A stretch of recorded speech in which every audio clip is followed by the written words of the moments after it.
શ્રી ગણેશાય નમઃ. ઓમ શ્રી પરમાત્મને નમઃ. આજે આપણે સાંભળીએ શ્રીમદ ભગવદ્ ગીતા 13મો અધ્યાય.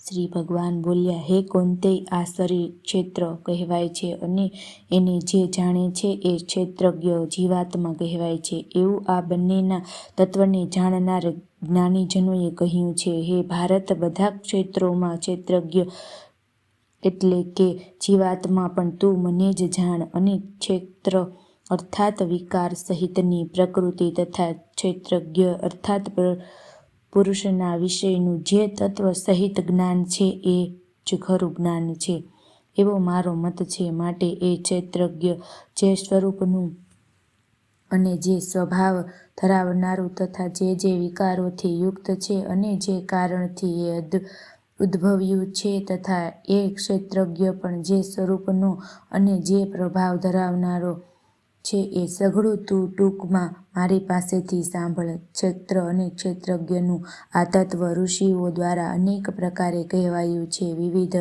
વેદ મંત્રો દ્વારા પણ વિભાગપૂર્વક કહેવામાં આવ્યું છે. તેમજ સારી રીતે નિશ્ચિત કરેલા યુક્તિપૂર્વકના બ્રહ્મસૂત્રના પદો દ્વારા પણ કહેવાયું છે. હે અર્જુન, તે જ હું તારા માટે કહી રહ્યો છું કે 5 મહાભૂત, અહંકાર, બુદ્ધિ અને એ જ રીતે મૂળ પ્રકૃતિ પણ, તેમજ 10 ઇન્દ્રિયો, એક મન અને ઇન્દ્રિયોના 5 વિષયો, શબ્દ, સ્પર્શ, રૂપ, રસ અને ગંધ, તથા ઈચ્છા, દ્વેષ, સુખ, દુઃખ, સ્થૂળ શરીર, ચેતના અને ધૃતિ, આટલા વિકારો સહિતનું આ ક્ષેત્ર ટૂંકમાં કહેવાયું છે. હે અર્જુન, પોતાને શ્રેષ્ઠ માનવા રૂપી અભિમાનનો અભાવ હોવો, દંભાચરણનો અભાવ હોવો, કોઈ પણ પ્રાણીને કોઈ પણ પ્રકારે કષ્ટ ન આપવો, ક્ષમાભાવ, મન, વાણી આદિમાં ઋતુભાવ હોવો, શ્રદ્ધા, ભક્તિ તથા ગુરુજનોની સેવા, બાહ્ય તેમજ આંતરિક શુદ્ધિ હોવી,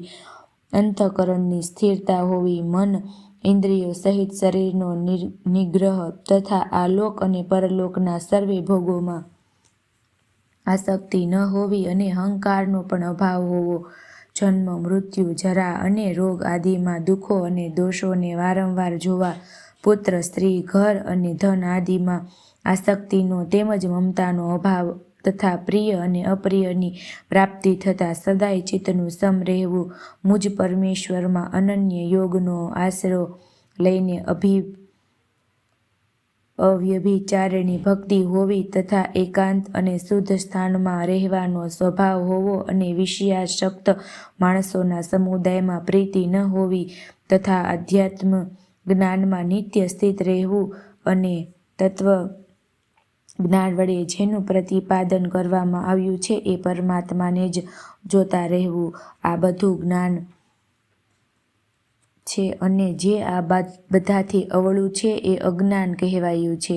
હે અર્જુન, જે જાણવા યોગ્ય તત્વ છે તથા જેને જાણીને માણસ પરમાનંદને પ્રાપ્તિ થાય છે, અને હું સમ્યક રીતે કહીશ, એ પ્રકૃતિ અને જીવાત્મા એ બે અનાદિઓના સ્વામી પરમ બ્રહ્મ નથી. સત કહેવાતો કે નથી અસત, પરંતુ એ સર્વે તરફ હાથ પગ ધરાવનાર, સર્વે તરફ આંખ, મસ્તક અને મુખ ધરાવનાર અને સર્વે તરફ કાન ધરાવનાર છે. કેમ કે સંસારમાં એ સૌને વ્યાપીને સ્થિત છે અને એ સઘળી ઇન્દ્રિયોના વિષયોને જાણનારો, છતાં વાસ્તવમાં સઘળી ઇન્દ્રિયો વિનાનો છે તથા આસક્તિ વિનાનો છે, છતાં પણ સર્વેનું ધારણ પોષણ કરનારો અને નિર્ગુણ હોવા છતાં ગુણોને ભોગવનારો છે, તથા એ સરાચર સર્વે ભૂતોની અંદર બહાર પૂર્ણ રૂપે વ્યાપેલો છે, તેમજ ચર અચર રૂપે પણ એ જ છે, અને સૂક્ષ્મ હોવાને લીધે જાણી શકાતો નથી, તથા એકદમ પાસે તેમજ ઘણો દૂર રહેલો પણ એ જ છે. અને એ પરમાત્મા અવિભાજિત એક રૂપે રહેલા આકાશની જેમ પરિપૂર્ણ હોવા છતાં પણ ચરાચરમાં બધામાં ભૂતોમાં જાણે વિભાજિત હોય એમ સ્થિત જણાય છે, તથા એ જાણવા યોગ્ય પરમાત્મા વિષ્ણુ રૂપે ભૂતોનું ધારણ પોષણ કરનારો, રુદ્ર રૂપે સંહાર કરનારો તેમજ બ્રહ્મા રૂપે સર્વને ઉત્પન્ન કરનારો છે. એ પરબ્રહ્મ જ્યોતિઓના પણ જ્યોતિ તેમજ માયાથી સાવ પર કહેવાય છે. એ પરમાત્મા બોધ સ્વરૂપ જાણવા યોગ્ય તેમજ તત્વજ્ઞાનથી પામવા યોગ્ય અને સૌના હૃદયમાં વિશેષ રૂપે રહેલો. હે અર્જુન, આ પ્રમાણે ક્ષેત્ર જ્ઞાન તેમજ જાણવા યોગ્ય પરમાત્માનું સ્વરૂપ ટૂંકમાં મેં કહ્યું. મારો ભક્ત એને તત્વથી જાણીને મારા સ્વરૂપને પામે છે. હે અર્જુન, મૂળ પ્રકૃતિ અને પુરુષ એ બેયને તું અનાદિ જાણ અને રાગ દ્વેષ આદિ વિકારોને તથા ત્રિગુણાત્મક બધાય પદાર્થોને પણ પ્રકૃતિથી ઉદ્ભવેલા જાણ. કારણ કે કાર્ય અને કરણોને ઉત્પન્ન કરવામાં પ્રકૃતિ કારણ કહેવાય છે અને સુખ દુઃખોનો અનુભવ થવામાં જીવાત્મા કારણ કહેવાય છે. પરંતુ પ્રકૃતિમાં રહીને જ પુરુષ પ્રકૃતિમાંથી જન્મેલા ત્રિગુણાત્મક પદાર્થને અનુભવે છે અને આ ગુણોનો સંગ આ જીવાત્માના સારી નરસી યોનિઓમાં જન્મ લેવામાં કારણ બને છે. આ દેહમાં રહેલો હોવા છતાં આ જીવાત્મા વાસ્તવમાં પરમાત્મા જ છે. એ જ સાક્ષી હોવાને લીધે ઉપદ્રષ્ટા અને ખરી સંમતિ આપનારો હોવાને લીધે અનુમંતા સૌનું ધારણ પોષણ કરનારો હોવાને લીધે ભરતા જીવે રૂપે ભોગતા બ્રહ્મા આદિનો પણ સ્વામી હોવાને લીધે મહેશ્વર અને શુદ્ધ સચ્ચિદાનંદ ધન હોવાથી પરમાત્મા એમ કહેવાયો છે. આ રીતે પુરુષને અને ગુણોની સાથે પ્રકૃતિને જે માણસ તત્વથી જાણે છે એ સર્વે રીતે કર્તવ્ય કર્મ કરતો હોવા છતાં પણ ફરી નથી જન્મ પામતો. હે અર્જુન, એ પરમ પુરુષ પરમાત્માને કેટલા માણસો શુદ્ધ થયેલી સૂક્ષ્મ બુદ્ધિ વડે ધ્યાન દ્વારા હૃદયમાં જુએ છે તો બીજા કેટલાક જ્ઞાની યોગ દ્વારા અને વળી બીજા કેટલાક કર્મયોગ દ્વારા જુએ છે એટલે કે પામે છે.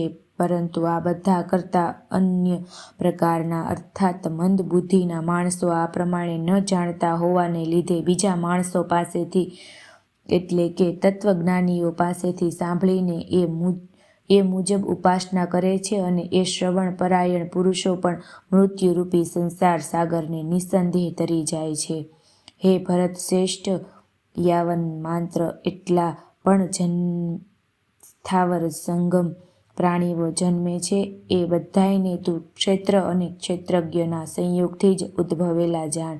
આ રીતે જાણીને જે માણસ નષ્ટ થઈ રહેલા સઘળા સરાચર ભૂતોમાં પરમેશ્વરને નષ્ટ ન થતા તેમજ સમભાવે રહેલા જુએ છે એ જ ખરું જુએ છે. કેમ કે સર્વેમાં સમભાવે રહેલા પરમેશ્વરને સમ સ્વરૂપે જોતા માણસ પોતાના વડે પોતાને નષ્ટ નથી કરતો, માટે એ પરમ ગતિને પામે છે.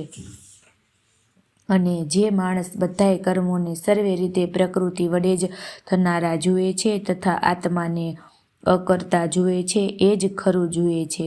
અને જે ક્ષણે આ માણસ પ્રાણીઓના જાત જાતના સ્વરૂપોને એક પરમાત્મામાં જ રહેલા તથા એ પરમાત્માથી જ સઘળા પ્રાણીઓનો વિસ્તાર જુએ છે એક ક્ષણે એ સચ્ચિદાનંદ ઘન બ્રહ્મને પામી જાય છે.